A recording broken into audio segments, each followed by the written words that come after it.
Ya,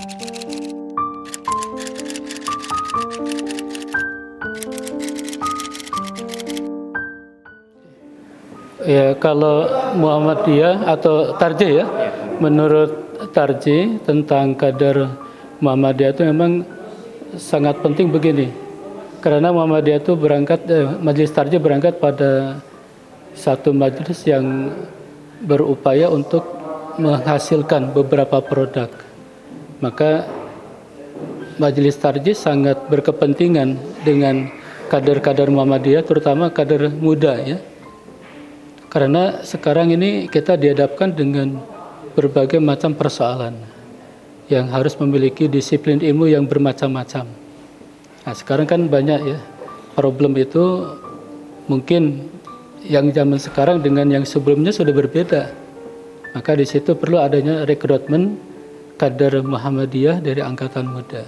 Maka sangat penting sekali bagi Muhammadiyah, terutama Majelis Tarji, ketika ada satu persoalan dan dalam kegiatan-kegiatan itu pasti melibatkan dari kader-kader Muhammadiyah.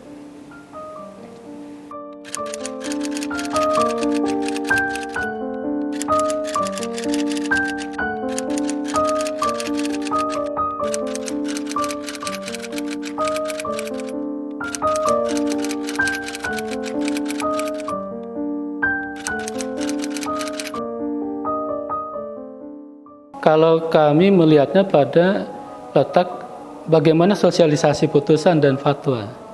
Seharusnya kan putusan itu sudah disampaikan dari pusat ke wilayah, wilayah ke daerah. Ya, justru di sini kami melihat ada ketidaksambungan antara wilayah dengan yang di bawahnya. Kadang-kadang apa yang diputuskan disampaikan sampai wilayah itu mandek di wilayah, tidak diterjemahkan ke daerah, apalagi sampai kepada kebawahan itu.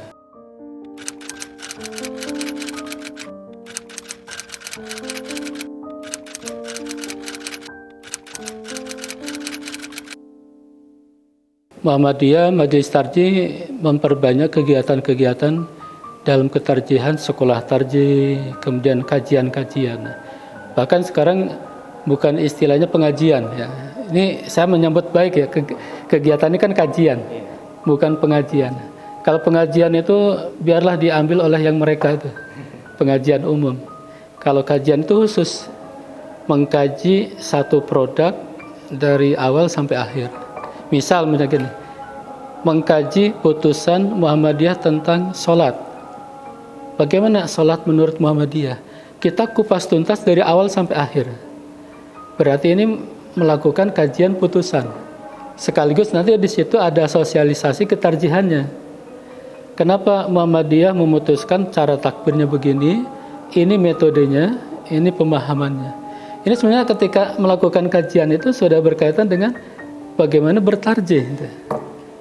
Tidak hanya menjelaskan, menampilkan video nonton bareng itu enggak.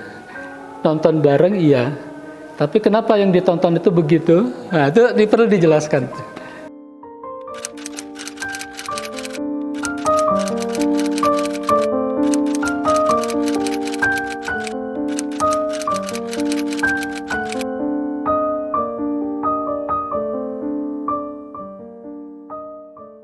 Betul.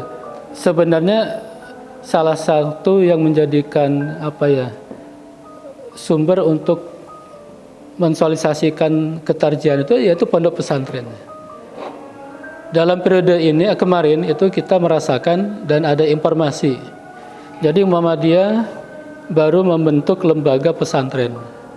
Setelah dibentuk lembaga pesantren, ternyata pesantren Muhammadiyah itu banyak. Tidak seperti yang diperkirakan oleh orang lain ya. Muhammadiyah itu nggak punya pesantren. Ternyata setelah dibuat lembaga dan mengumpulkan pondok pesantren banyak. Nah, setelah ada lembaga pondok pesantren, kita tahu ada pesantren-pesantren di sini. Problem berikutnya apa? Problem berikutnya adalah tentang paham agama menurut Muhammadiyah dalam pondok pesantren. Ternyata tidak semua pondok pesantren itu sama dalam pemahaman keagamaannya. Maka 2 tahun yang lalu ada usaha dari Majelis Tarji. Di bulan Ramadan itu biasanya majelis tarjih mengumpulkan sosialisasi turun ke wilayah menyampaikan hasil-hasil putusan fatwa Muhammadiyah. Tahun kemarin sengaja bekerja sama dengan Majelis Dikti, yaitu mengumpulkan pondok pesantren seluruh Indonesia, dibuat regional Jawa Barat, Jawa Tengah, dikumpulkan. Apa yang disampaikan sama tentang ketarjihan, tentang produk, tentang hal-hal yang itu harus sama di dalam Muhammadiyah. Maka di situ dirasakan ternyata dalam pengamalan keberagamannya itu ada yang sama dengan Muhammadiyah, ada yang berbeda dengan Muhammadiyah. Bahkan maka sumbernya juga berbeda-beda. Maka di situ muncul kemarin.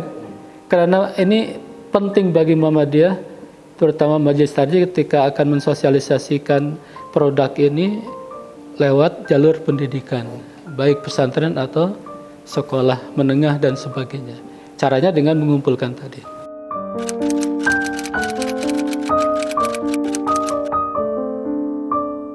MBS merupakan pondok pesantren yang cukup punya kualifikasi yang cukup bagus. Saya pernah dari awal kan sudah banyak bekerja sama ya. Ketiga Ustadz Didi di awal sering ke mu'alimin karena belum ada pondok, menjaring siswa. Sekarang sudah luar biasa siswanya. Bahkan kalau kita lihat lebih mungkin dari kami ya. Maka harapan kami nanti sebenarnya pertama bagaimana pengelola MBS ini bisa sama di dalam wawasan keagamaannya. Kami melakukan di Ma'alimin misalnya, sama dengan teman-teman di MBS, yaitu adanya semacam penilaian kinerja. Nah, penilaian kinerja dia berangkat dari satu produk-produk Muhammadiyah. Semua guru karyawan kita berikan informasi materi tentang banyak perawatan jenazah menurut Muhammadiyah. Nanti semua guru dan karyawan harus dites, bisa lulus bagaimana merawat jenazah, memandikan jenazah, bagaimana menyolatkan jenazah, kemudian bagaimana sholat jenazah. Itu sudah kita lakukan dan ini dilakukan secara periodik. Alhamdulillah kemarin sudah sampai pada menyolatkan jenazah sudah dengan mengkafani dan memandikan jenazah. Nah, mungkin ke depan sudah beralih lagi temanya. Nah, tapi ini semua harus dilakukan, semua produk itu harus disosialisasikan lewat itu. Maka di MBS bisa mulai dari awal, katakanlah sekarang bagaimana kita melihat guru karyawan itu ibadahnya bagaimana. Udah nanti satu saat kita bisa mengaji bareng tentang tata cara sholat. Setelah itu baru praktekkan gitu. Dan itu harus terus dijaga terus. Saya kira itu.